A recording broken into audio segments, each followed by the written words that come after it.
Hi, welcome to Lankan in Indonesia YouTube channel. මගේ මේ video එකේ මම ගෙනල්ලා තියෙන්නේ මගේ තායිලන්ඩ් ටුවර් එකේ ඉතුරු ටික. ඒ කියන්නේ තායිලන්ඩ් ටුවර් එකේ vlog 2 එකේ නවත්තපු තැන ඉඳන් ඉස්සරහට. දැන් මම මේ පෙන්නන්නේ මම මගේ හොටෙල් එකට දැන් චෙක් ඉන් වෙන්න යනවා. අපි නැවතුනේ බයොක්ස්කයි කියන හොටෙල් එකේ. මම 2 nights වලට තමයි ඒ හොටෙල් එක බුක් කරේ. බයොක්ස්කයි හොටෙල් එක අපි බුක් කරේ bed and breakfast basis. Hotel එකට දැන් අපි චෙක් ඉන් වෙන්න මුලින්ම රිසෙප්ෂන් එකට ගිහිල්ලා කතා කරලා අපේ රූම් එක අවైలබල්ද කියලා බැලුවා. අපි ඇත්තටම හොටෙල් එකට යද්දි 2:00 වගේ වුණා. එදා ගොඩාක් බිසි දවසක්. ඒගොල්ලන්ටත් ගොඩාක් රෂ් එක වැඩි. ඒගොල්ලෝ කිව්වා ඒ වෙලාවේ අපි බුක් කරපු රූම් එක අවైలබල් නැහැ. හැබැයි ඒගොල්ලන් අපිට ඒ වෙනුවට සජෙස්ට් කරා ට්වින් බෙඩ් රූම් එකක් අවైలබල්. ඒක දෙන්න පුළුවන්. මොකද අපි බුක් කරපු රූම් එක දෙනවා නම් ඒගොල්ලන් අපිට තව පැය 2-3ක් වගේ ඉන්න වෙනවා කිව්වා. ඊට පස්සේ අපි දෙන්න ඇත්තටම අපි දෙන්න ප්ලෑන් කරන් ආවි පොඩ්ඩක් රූම් එකට ගිහිල්ලා රෙස්ට් කරලා ආපහු එළියට යන්නනේ.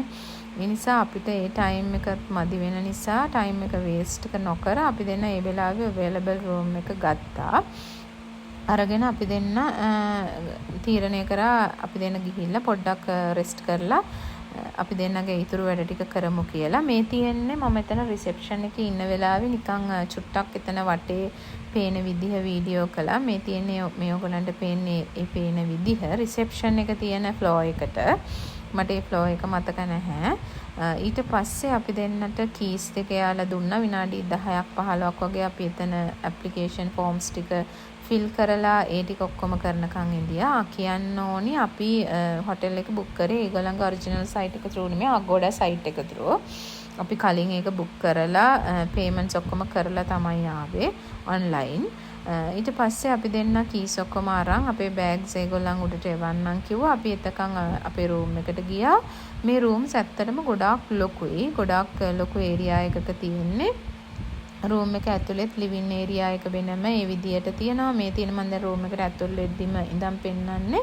මේ තියෙන ලිවින් ඒරියා එක. ඊට පස්සේ අපේ බෙඩ්ස් දාලා මේ විදියට බෙඩ්රූම් එක වෙනම තියෙනවා.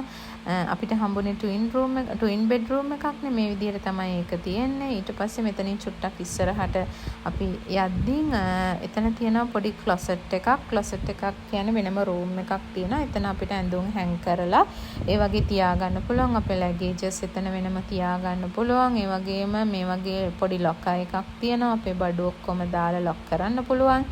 ඊට පස්සේ එතනින් චුටක් ඉස්සරහට යද්දි ලොකු මිරර් එකක් තියෙනවා. එතනින් මෙහෙම යද්දි බාත්රූම් එක තියෙනවා. ඇත්තටම මේගොල්ලන්ගේ බාත්රූම්ස් උනත් ගොඩාක් ලොකුයි සහ හරිම පිරිසිදුයි පිළිවෙලයි. මේ වගේ බාත් ටබ් එකක් වෙනම තියෙනවා. ඊට පස්සේ මම ආපහු එතනින් හවස් වරුවේ චුට්ටක් එළිය පේන විදිහ මගේ අර ලිවින් ඒරියා එක ළඟට ඇවිල්ලා මේ වගේ වීඩියෝ කරා. මම මේ වීඩියෝ එකටම මෙතනින් පස්සෙත් ඇඩ් කරා. අපි එළියට ගිහිල්ලා රෑට ආවහම මගේ රූම් එකට එළිය පේන විදිහේ නයිට් විව් එක මේ තියෙන්නේ. හරිම ලස්සනයි. මම හොටෙල් එක ගැනත් පොඩි විස්තරයක් ඔයගොල්ලන්ට කරන්නම්. මේ හොටෙල් එක හදලා තියෙන්නේ 1998. මේ හොටෙල් එක තියෙන්නේ තායිලන්තයේ උසම ගොඩනැගිල්ලේ. මේ ගොඩනැගිල්ලේ ෆ්ලෝර්ස් 84ක් තියෙනවා. තට්ටු 84ක්. මේකේ 77 වෙනි තට්ටුවේ තියෙනවා ඔබ්සර්වේෂන් ඩෙක් එකක්. 84 වෙනි තට්ටුවේ තියෙනවා රිවෝල්වින් view point එකක්. ඇත්තටම මේ හොටෙල් එකේ නැවතිලා ඉන්න ගෙස්ලට අමතරව එළිය වෙන තැන්වල නැවතිලා ඉන්න ටුවරිස්ලා ලෝකල්ස්ලා වුණත් ගොඩාක් අය මෙතනට එනවා මේ ඔබ්සර්වේෂන් ඩෙක් එක සහ රිවෝල්වින් view point එක බලන්න. ඒකට වෙනම ටිකට් එකක් ගන්න ඕනි. හොටෙල් එකේ නැවතිලා ඉන්න අයට ෆ්‍රී ඔෆ් චාර්ජ් යන්න පුළුවන්. අනිත් අය තායි බාත් 450ක් දීලා වෙනම ටිකට් එකක් අරන් තමයි එතනට යන්න ඕනි. එතන ගොඩාක් කට්ටිය එතනට එනවා ඒ එක්ස්පීරියන්ස් එක ගන්න. රෑට හරිම ලස්සන නිසා. මොකද උසම ගොඩනැගිල්ලනේ. ඉතින් වටේම පේනවා ලස්සනට. එතනේ 84 වෙනි ෆ්ලෝ එක රොටේට් වෙනවා. එතකොට එතනේ view point එකේ ඉඳන් ඒගොල්ලන්ට ඔක්කොම ලස්සනට බලා ගන්න පුළුවන්. ඒ නිසා ගොඩාක් අය මෙතනට එනවා. ඒ වගේ මේ ටිකට් එකට රූෆ්ටොප් බාර් එකේ ඇක්සස් උත් හම්බ වෙනවා. ඒක නිසා ගොඩාක් අය රෑට් මේකටට එනවා.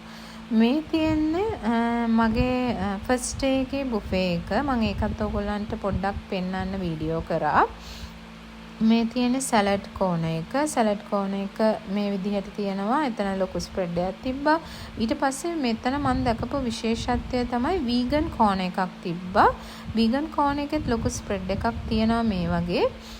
වීගන් කෝන එක මේ වගේ මම ඔයගොල්ලන්ට මුලින්ම පෙන්නනම්කෝ. මෙතන තියෙනවා යෙලෝ රයිස් එකක් තිබ්බා. ඊට පස්සේ තිබ්බ කරි එක නම් ඇත්තටම මම නම මතක නැහැ. මේ වගේ තිබ්බා. ඊට පස්සේ තිබ්බේ මසාලා කඩල කරි එකක්. ඊට පස්සේ තිබ්බා සාම්බාර් එකක්, vegetable rice එකක්, vegetable pasta එකක්. ඒ වගේ තිබ්බා මේ first day එකේ. මගේ second day එකේ නම් මට මතකයි මෙතන vegetable සමෝසක් තිබ්බා. baked beans තිබ්බා. ඒ වගේ vegan corn එකේ මේ වගේ foods mushrooms තිබ්බා. මං මෙතන හොටෙල් එකේ ඇත්තට ගොඩාක් ඉන්දියන්ස් ලව දැක්කා ගෙස්ලා. මං හිතන්නේ මේගොල්ලන් ඉන්දියන්ස් ලව ටාගට් කරලා තමයි මේ වීගන් කෝන් එක දාලා ඇත්තේ. මොකද ගොඩක් එයාලා වෙජිටේරියන් ඉන්දියන්ස්ලා, ඒ නිසා තමයි කියලා මම හිතන්නේ. මං දන්නේ නැහැ. මේ වගේ තියෙනවා සුප් කෝන් එක. මේ සුප් එකත් ඇත්තට මම try කරා. ඒක හොඳයි. නමුත් මම ඒකට එච්චර ආස වුණේ නැහැ. ඒක පොඩ්ඩක් sweet ගතිය වැඩි. chicken broth එක ස්වීට් ගතියට තිබ්බේ. මම ඒ නිසා ලොකුවට ආස වුණේ නැහැ. අර තායිලන්ඩ් වල ෆුඩ්ස් වලට ගොඩාක් අය ආස නැත්තේ ඒකෙන් බෑඩ් ස්මෙල් එකක් එනවා කියලානේ. මේක ස්මෙලි ෆුඩ්ස් ඇත්තටම මෙතන නම් මට එහෙම ලොකුවට තේරුන්නේ නැහැ. මට එහෙම ලොකු ප්‍රශ්නයක් වුණෙත් නැහැ.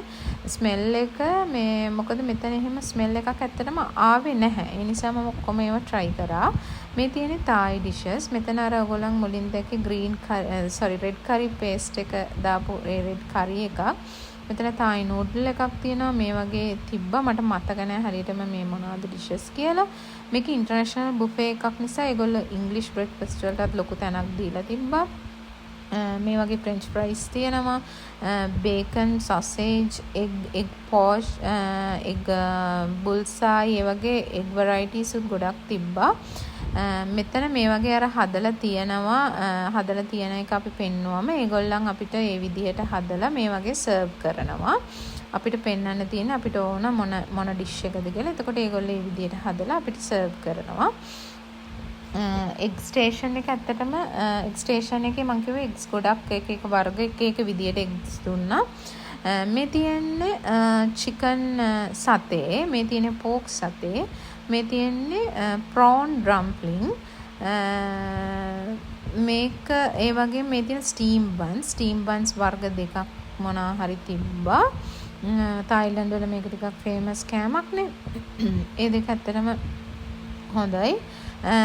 ඊට පස්සේ මේ තියෙන පොරිජ් වර්ග දෙකක් තිබ්බා. ඇත්තටම මම නම් ඒක try කරේ නැහැ. ඊට අමතරව රොටි වර්ග තිබ්බා. නාන් රොටි, ප්ලේන් පරාට අර ලංකාවේ තියෙන වගේ. ඊට පස්සේ බටර් පරාට එක තිබ්බා. තව ඊට අමතරව තිබ්බා මේගොල්ලන්ගේ ගොඩක් ජූස් වර්ග තිබ්බා.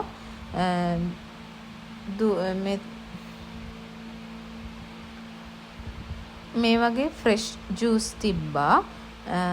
ෆ්‍රෙෂ් ෆෘට් ජූස් තිබ්බා. මේ වගේ ෆ්‍රෙෂ් ෆෘට් කෝන් එකක් තිබ්බා. ෆෘට් කෝන් එකත් හොඳටම තිබ්බා. ෆ්‍රෙෂ් ෆෘට්ස් තිබ්බා.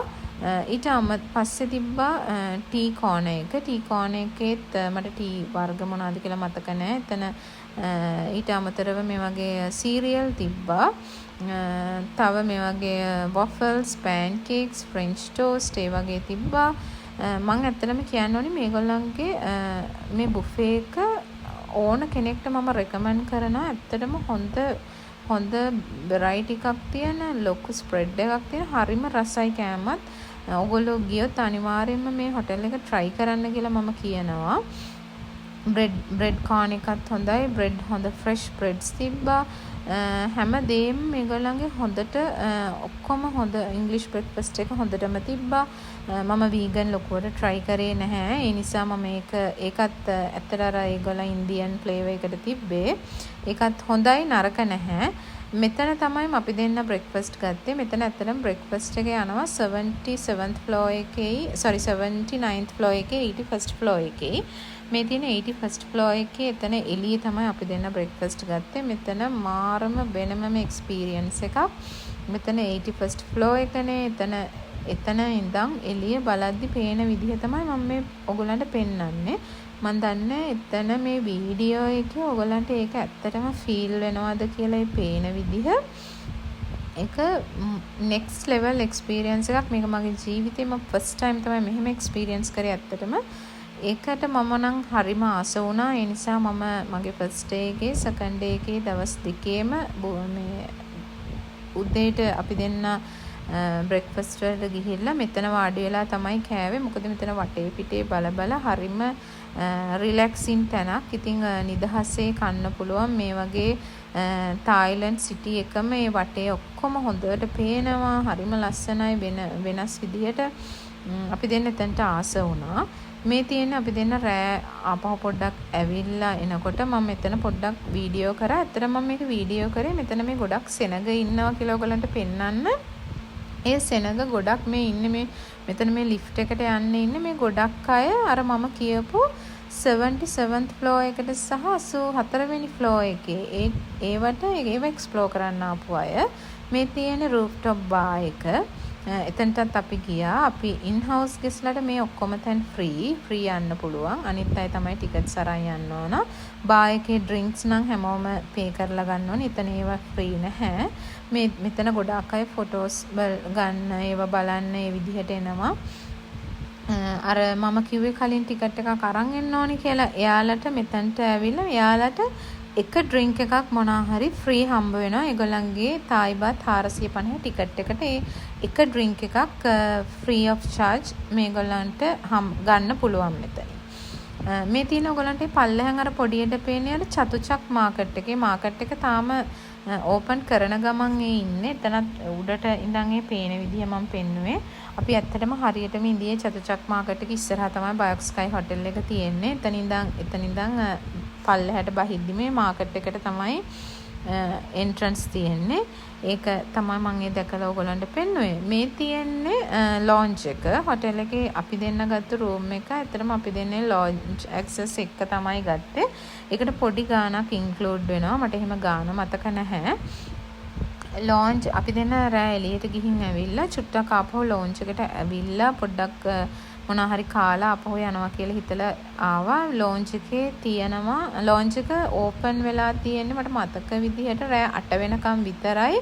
අපි දෙන්න යද්දි රෑ 7:00 වගේ වුණා. ඒ වෙද්දි ඉතින් ගොඩක් සෙනගක් ඒක ඇතුලේ ඉඳියෙත් නැහැ. සහ එතන තිබ්බ ස්නැක්ස් අනම්මනම් ගොඩක් එහෙම තිබ්බෙත් නැහැ. ඉවර වෙලා වගේ තිබ්බේ. අපි ගියේ ලාස්ට් මොමන්ට් නේ. එතන තිබ්බා සෑන්ඩ්විච් වර්ග 3ක් මොනවා හරි chicken sandwich, egg sandwich and vegetable sandwich වගේ මතක. මේ වගේ ජූස් වර්ග දෙකක් තිබ්බා. කොෆි තිබ්බා. අපි දෙන්න ඊට පස්සේ එතනින් පොඩ්ඩක් කාලා මේ වගේ මේ දැන් ඇවිල්ලා ඉන්නේ අර මම කිව්වා 84 වෙනි තට්ටුවේ මං කිව්වනේ රිවෝල්වින් view point එකක් තියනවා කියලා. මේ ඇවිල්ලා ඉන්නේ එතනට. එතන ඇත්තටම අපි හිටගෙන ඉඳියාම ඒ ෆ්ලෝ එක සම්පූර්ණයෙන්ම රොටේට් වෙනවා.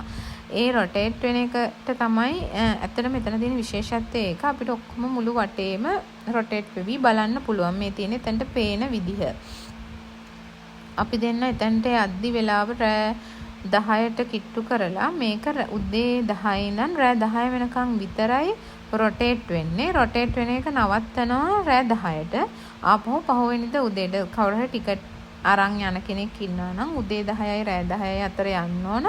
ඒ වගේම මේකට රෑ තමයි ඇත්තටම යන්න ඕනේ. එතකොට ගොඩක් අය ඉන්නෙත් රෑ. මොකද එතකොට තමයි ලස්සනට මේව ඔක්කොම බලන්න පුළුවන්. දවල් ආවට මෙච්චර වීව් එක හොඳ වෙන්නේ නැහැ. ඒ කියන්නේ මම කියන්නේ ලයිට්ස් එක තියෙන වීව් එකනේ අපි හැමෝම ආස.